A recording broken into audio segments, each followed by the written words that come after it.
ministerio Conéctate a Jesús tiene el agrado de presentar una producción de Seminarios ISU, Ministerio Conéctate a Jesús, conectados a Jesús por la Biblia. Capítulo 6. Estos pues son los mandamientos, estatutos y decretos que Jehová vuestro Dios mandó que os enseñase, para que los pongáis por obra en la tierra a la cual pasáis vosotros para tomarla, para que temas a Jehová tu Dios, guardando todos sus estatutos y sus mandamientos que yo te mando, tú, tu hijo y el hijo de tu hijo, todos los días de tu vida, para que tus días sean prolongados. Oye pues, oh Israel, y cuida de ponerlos por obra, para que te vaya bien en la tierra que fluye leche y miel, y os multipliquéis, como te ha dicho Jehová el Dios de tus padres. Oye Israel, Jehová nuestro Dios, Jehová uno es. Y amarás a Jehová tu Dios de todo tu corazón, y de toda tu alma, y con todas tus fuerzas.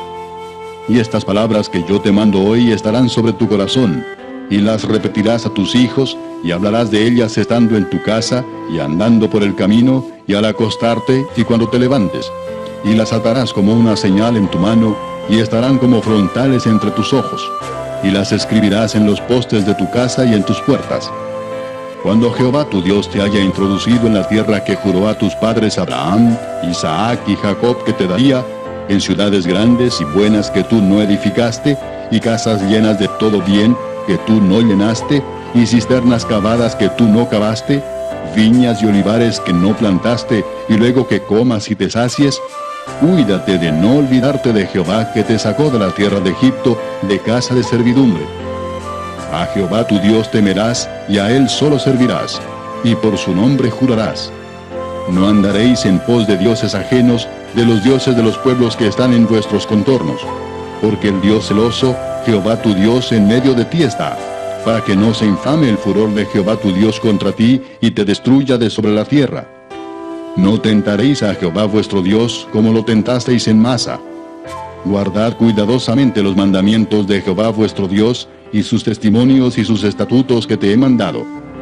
Y haz lo recto y bueno ante los ojos de Jehová, para que te vaya bien, y entres y poseas la buena tierra que Jehová juró a tus padres, para que él arroje a tus enemigos de delante de ti, como Jehová ha dicho.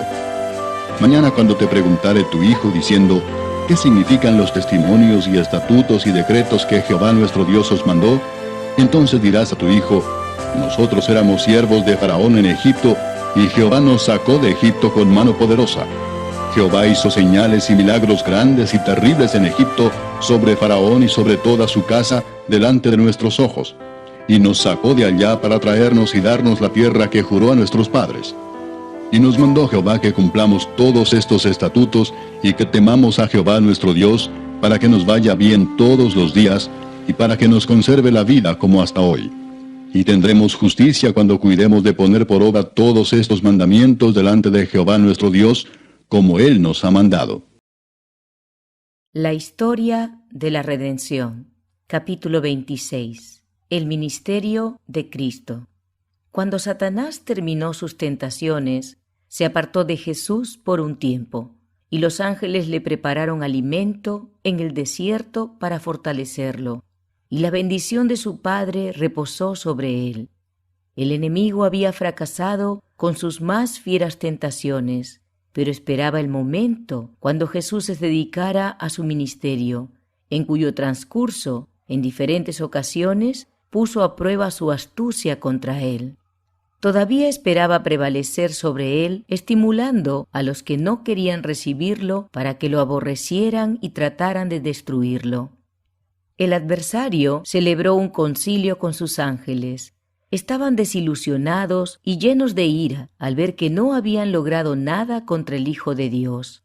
Decidieron que debían ser más astutos y usar su poder máximo para inspirar inseguridad en las mentes de sus compatriotas con respecto al hecho de que era el Salvador del mundo, para desanimar de ese modo a Jesús en el cumplimiento de su misión. No importaba cuán exigentes fueran los judíos en el cumplimiento de sus ceremonias y sacrificios, si se los podía mantener ciegos al mensaje de las profecías y si se lograba hacerlos creer que el Mesías debía aparecer como un poderoso rey mundano, se los podía inducir a despreciar y rechazar a Jesús. Se me mostró que Satanás y sus ángeles estuvieron muy ocupados durante el ministerio de Cristo, induciendo a los hombres a manifestar incredulidad, odio y burla. A menudo, cuando Jesús presentaba alguna verdad incontrovertible para reprobar sus pecados, la gente se llenaba de ira. El enemigo y sus demonios los instaban, entonces, a tomar la vida del Hijo de Dios. Más de una vez tomaron piedras para arrojárselas, pero los ángeles lo protegieron y lo apartaron de la airada multitud para ponerlo a salvo. En otra oportunidad, cuando la verdad pura brotó de sus santos labios, la multitud le echó mano y lo llevó al borde de la historia de la redención. Capítulo 27. Cristo traicionado. Se me llevó al momento cuando Jesús comió la Pascua con sus discípulos. Satanás había engañado a Judas y lo había inducido a creer que era uno de los verdaderos discípulos de Cristo, pero su corazón siempre fue carnal. Había visto las poderosas obras del Señor, había estado con él durante su ministerio y se había sometido a la abrumadora evidencia de que era el Mesías. Pero Judas era calculador y codicioso, amaba el dinero.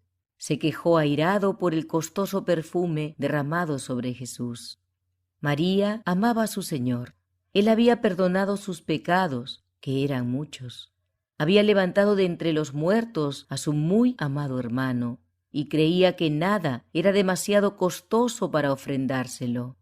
Mientras más caro fuera el perfume, de mejor manera podía ella expresar su gratitud al Salvador dedicándoselo. Judas, como excusa por su codicia, sugirió que el perfume podría haberse vendido para dar el dinero a los pobres. Pero no se trataba de que se preocupara por ellos, porque era egoísta y a menudo se apropiaba para su propio uso de lo que se le había confiado con el fin de que fuera dado a los pobres. Judas no se había preocupado de la comodidad y ni siquiera de las necesidades de Jesús, pero para excusar su codicia a menudo se refería a los pobres. Este acto de generosidad de parte de María constituyó una tajante reprensión de su carácter codicioso. Ya estaba preparado el camino para que la tentación de Satanás encontrara franca acogida en el corazón de Judas. Los sacerdotes y dirigentes de los judíos aborrecían a Jesús, pero las multitudes se apiñaban para escuchar sus palabras llenas de sabiduría y para presenciar sus poderosas obras. La gente se sentía impulsada por el más profundo interés y seguía ansiosamente al Señor para escuchar las instrucciones de este maravilloso Maestro. Muchos de los dirigentes creían en él, pero no se atrevían a confesar su fe para no ser despedidos de la sinagoga. Los sacerdotes y ancianos decidieron que algo había que hacer para apartar de Jesús la atención de la gente. Temían que todos creyeran en él. No se sentían seguros. Tenían que perder su puesto o dar muerte al Señor. Y después de darle muerte, aún habría quienes serían monumentos vivientes de su poder. El Maestro había resucitado a Lázaro de entre los muertos, y los dirigentes temían que si daban muerte a Jesús, el resucitado daría testimonio de la grandeza de su poder. La gente se agolpaba para ver al que había regresado de entre los muertos, y los dirigentes decidieron eliminar a Lázaro también para terminar con ese entusiasmo. Entonces podrían lograr que el pueblo volviera a las tradiciones y doctrinas de los hombres, para diezmar el eneldo y el comino, y de nuevo podrían ejercer influencia sobre él. Se pusieron de acuerdo para prender a Jesús mientras estuviera solo, porque si trataban de arrebatárselo a la multitud, cuando la mente de la gente estaba concentrada en él, ésta los apedrearía. Judas sabía cuán ansiosos estaban de prender a Jesús y se ofreció a los principales sacerdotes y ancianos para venderlo por unas cuantas monedas de plata. Su amor al dinero lo indujo a traicionar a su Señor para ponerlo en manos de sus más acerbos enemigos. Satanás estaba obrando directamente por intermedio de Judas, y en medio de las escenas impresionantes de la última cena, el traidor estaba trazando planes para entregar a su maestro. Con pesar, Jesús dijo a sus discípulos que todos ellos se escandalizarían en él aquella noche. Pero Pedro afirmó con vehemencia que si todos los demás se escandalizaran, él no lo haría. Jesús le dijo: Satanás os ha pedido para zarandearos como a trigo, pero yo he rogado por ti, que tu fe no falte, y tú, una vez vuelto, confirma a tus hermanos. En el jardín. Vi a Jesús en el jardín con sus discípulos. Con profundo pesar les suplicó que velaran y oraran, para que no cayeran en tentación. Sabía que su fe sería probada y que sus esperanzas resultarían fallidas y que necesitarían toda la fortaleza que pudieran lograr como resultado de una estricta vigilia y la ferviente oración. Con fuertes clamores y llantos Jesús oraba: Padre, si quieres, pasa de mí esta copa, pero no se haga mi voluntad, sino la tuya. El Hijo de Dios oraba con agonía. Grandes gotas de sangre se agolpaban sobre su rostro y caían en tierra. Los ángeles se reunían en ese lugar, testigos de la escena, pero solo a uno se comisionó para que fuera y fortaleciera al Hijo de Dios en su angustia. No había gozo en el cielo. Los ángeles depusieron sus coronas y dejaron sus arpas y contemplaron con profundo interés y en silencio a Jesús. Querían rodear al Hijo de Dios, pero el comandante de los ángeles no lo permitió, para que al contemplar la traición de que sería objeto Cristo, no se decidieran a librarlo, porque el plan había sido trazado y se tenía que cumplir. Después de orar, Jesús se acercó a sus discípulos, pero éstos estaban durmiendo.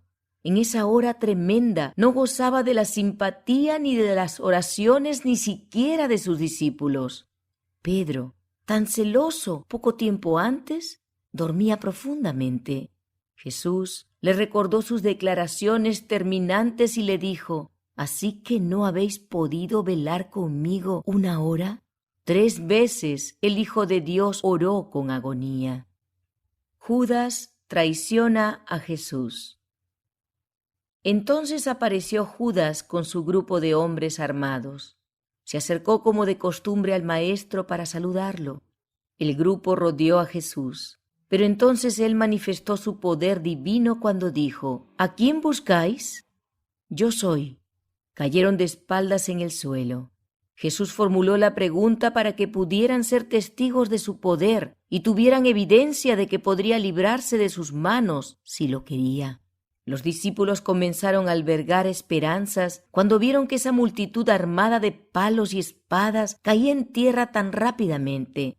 Cuando se levantaron y rodearon de nuevo al Hijo de Dios, Pedro desenvainó su espada e hirió a un siervo del sumo sacerdote y le cortó una oreja. Jesús le ordenó que envainara su espada diciéndole: ¿Acaso piensas que no puedo ahora orar a mi Padre y que Él no me daría más de 12 legiones de ángeles? Vi que cuando pronunció estas palabras, el rostro de los ángeles se animó de esperanza. Querían en ese momento y allí mismo rodear a su comandante y dispersar a la airada multitud. Pero nuevamente el pesar se apoderó de ellos cuando Jesús añadió: ¿Pero cómo entonces se cumplirían las Escrituras de que es necesario que así se haga? Los corazones de sus discípulos también se hundieron en la desesperación y la amarga frustración cuando vieron que Jesús permitía que sus enemigos se lo llevaran. Los discípulos temieron por su propia vida y todos lo abandonaron y huyeron. Jesús quedó solo en manos de una turba asesina. ¡Oh, qué triunfo fue ese para Satanás! ¡Y qué tristeza y qué pesar para los ángeles de Dios! Muchas legiones de santos ángeles, frente a cada una de las cuales había un ángel comandante de elevada estatura, fueron enviadas para ser testigos de la escena. Se los envió para que registraran todo insulto lanzado contra el Hijo de Dios y toda crueldad practicada con él, y para anotar todo espasmo de angustia que Jesús sufriera, porque los mismos hombres que se unieron en esa terrible escena lo verán todo de nuevo, impreso en vívidos caracteres.